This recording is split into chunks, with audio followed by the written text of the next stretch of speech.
Hey guys, Spirit of the Law here. In this video, we're going to look at the new patch, with particular attention paid to the changes to the Pasture. Clearly, the devs were waiting for me to post a video on the Pasture before dropping their changes, as they released it suspiciously just an hour or two later.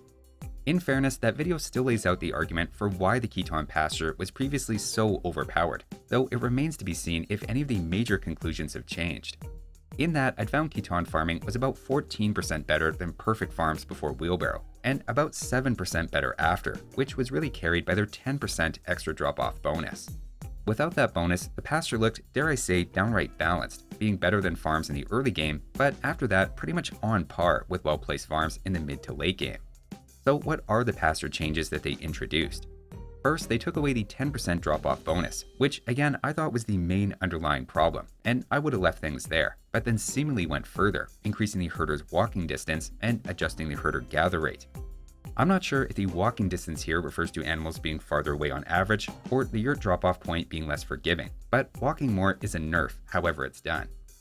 That said, I feel like some players reading the patch will assume the Khitans are just getting generic pastures now, or maybe even worse than that, but those people are going to be in for a surprise, as that's actually not how this is all going to play out. To start with, here we have the gather rates for inner farmers around a town center or mill in food per minute for each villager, within the slower rate for doubled up farms, and where the old Khitan pastures landed, clearly ahead at all points in the game. The green percentages are how much better the pastures are than the ideal and the secondary farms, for some context. The older pastures being 37% better than a second row of farmers without Wheelbarrow is pretty scary and not a typo. So where do they land now? Maybe surprisingly, on the new patch, the pre-Wheelbarrow rate drops by only a little over 1 food per minute, which still leaves them 7 or 8% better than ideal farms and 30% ahead of those lower efficiency farms.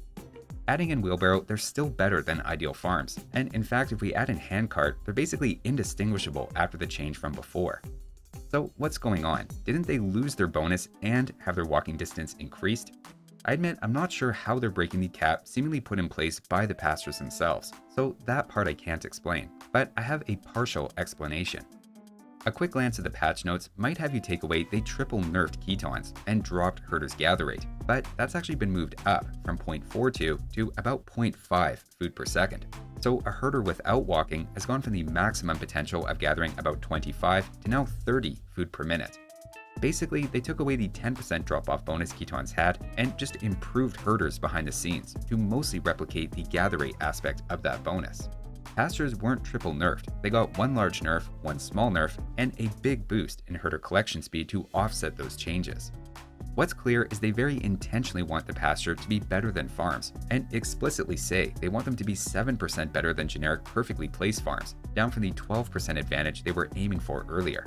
This is all on top of the other built-in advantages of the Pasture. They still don't need to pay for mills, and herders have a low carry capacity, so you get a bit of the Khmer's bonus built in.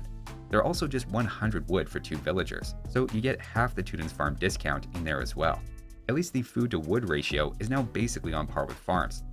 I'd personally see a better argument that they be slower than farms, or just try to make them equivalent in collection rate. Despite the funny timing, I don't actually think any point I made in the Pasture video is actually outdated by the change, and they remain better than farms at all the same points in the game for all the same reasons, to a bit lesser degree. That said, Khitans still lose their 10% extra drop-off bonus for sheep, so their Dark Age bonus is gone. Plus, the Pasture lost the most in the early game, so they're definitely nerfed, and we'll see how their 59% win rate holds up after the changes. Unfortunately, a knock-on effect of this change is it seems the devs are not interested in giving pastures to Mongols, Huns, etc., as those pastures would now be just as good as they are for Khitans, and the last thing those civs need is a massive farming boost throughout the game. Of course, there were some other notable changes in the patch, so now let's move on to those. The first is the non-elite Fire Lancer is gaining 1 attack and has a 5 gold drop in its cost.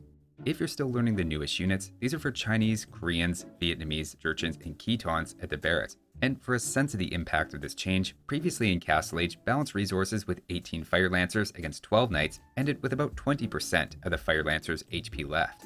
On the new patch, Fire Lancers take them out 2 hits sooner and save 90 resources in the same test, with the Fire Lancers ending with more like a third of their HP. So they're clearly better, but it's not earth-shattering. It definitely reinforces their role as anti-cavalry, and while they're not as anti-cavalry as spearmen, they also don't have the spear line's weakness to skirmishers. They're still going to be hard countered by the swordsman line, and nothing about their durability against archers has helped out here. With micro, I still think crossbows handle them pretty easily, since the Fire Lancer has only 4 range to the crossbow's 7. Overall, it's just a nice buff in melee fights during Castle Age, without muddying its interaction with any of its counters. As for civilization-specific changes, we'll start with the Jurchens, who are a bottom 3 civ at the moment, crumbling a bit in 30 to 45 minute games, which usually suggests a weak Castle Age. First off, their grenadier was improved, with 5 more HP, 5 gold cost reduction, and +1 attack. One of its problems was previously with balanced resources, crossbows had a bit of an edge, even without the crossbow's 1 extra range factoring in, though after the patch that fight can start to go either way. Likewise, against skirmishers, the grenadiers take 1 extra hit and need 1 fewer hit to defeat each skirmisher, so while it's not an ideal matchup, they'll definitely perform a bit better in a pinch. Also for Jurchens, the Iron Pagoda's melee blocking ability recharge rate was sped up, and the elite upgrade dropped by 200 gold. They already held up pretty well in melee fights, and obviously the devs didn't want to shake up the unit that much. Especially before, a lot of fights would be over by the time the recharge would kick in, and even still, a Paladin for example beats it before the 30-second recharge is done. You get a little more out of your unique options, and Jurchens could use a bit of help, with again currently the 3rd worst win rate overall. As for the shoe, it doesn't look like much at a glance, but their War Chariot received some decent buffs. 1.5 seconds off their fire rate maybe sounds modest, but that's a 23% faster fire rate, and the speed increased to 0.9 tiles per second stacks with a shoe civ bonus. They at least now keep pace with crossbows for example, and I feel like I saw this unit quite a bit for the first 2 weeks after they released, and then became increasingly rare. The shoe's win rate is completely fine, so they don't really need a buff, but making a unique unit more popular is always fun.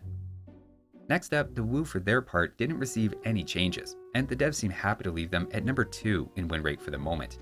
I am a little surprised the GN Swordsman didn't get a tweak of any kind, but I'm also not complaining.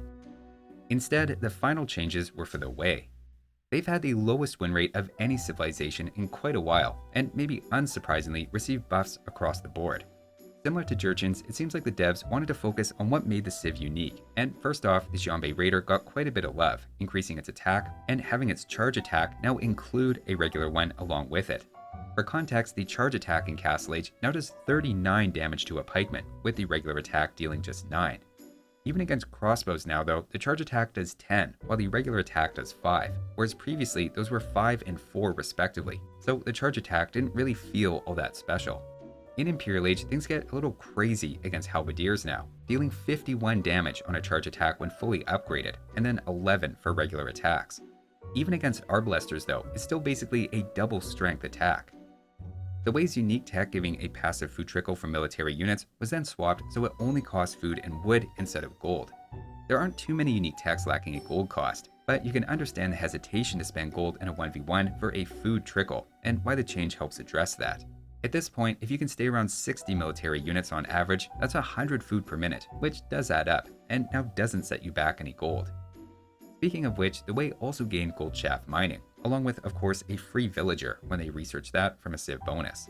I have to admit, these feel like a lot of late game boosts, while the Wei are actually struggling most in the early game, and I'm surprised the free villager for eco upgrade bonus wasn't pushed even harder, maybe adding wheelbarrow and handcart to the list of techs it affects for example, which seems like a natural direction to take it, maybe justifying a slightly earlier wheelbarrow timing. So that's the June patch. I would say everything feels like the right direction to push the civilizations and units, and it's just a matter of whether some of the changes go far enough. I'll be interested in the Khitan win rate first and foremost, and if the modest adjustment to pastures has the intended effect. Even just losing the shepherd bonus might be enough to nerf the civ back in line, and I'm curious to hear if you guys think the changes go far enough. Thanks for watching, and I'll see you next time.